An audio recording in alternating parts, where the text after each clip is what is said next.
ada yang bilang bahwasanya Syiah bukan Islam. Ya. Sebenarnya tidak bisa juga dikatakan semua Syiah bukan Islam. Karena ada Syiah yang masih diakui menjadi bagian daripada Islam meskipun tidak mainstream. Tapi tidak bisa juga dibilang semua Syiah adalah Islam juga. Karena ada Syiah juga yang sudah keluar daripada ajaran Islam sebenarnya. Jauh. Nah, kalau gampangnya adalah mainstream Islam itu Sunni. Tapi kalau kita gampangkan lagi, apa yang dimaksud dengan Islam? Islam itu adalah 6 rukun iman dan 5 rukun Islam. Udah. Kata-kata Sunni sendiri pasti juga harus diuji. Apakah Sunni adalah benar-benar benar gitu misalnya, ataukah itu cuma sebagian klaim aja gara-gara orangnya banyak.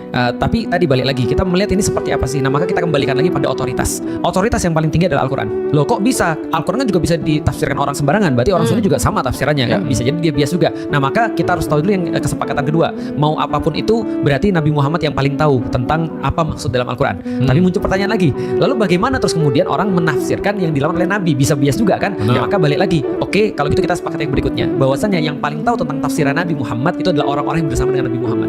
Karena kalau mereka salah, pasti Nabi negur. Kalau di Indonesia, termasuk aku mengambil mazhab Syafi'i. Mazhab itu yang paling jadi pembeda itu biasa di mana sih?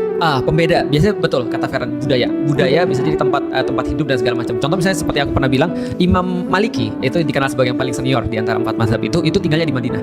Maka dia benar-benar menjadikan perbuatan orang-orang di Madinah sebagai sebuah tulang punggung daripada mazhabnya dia.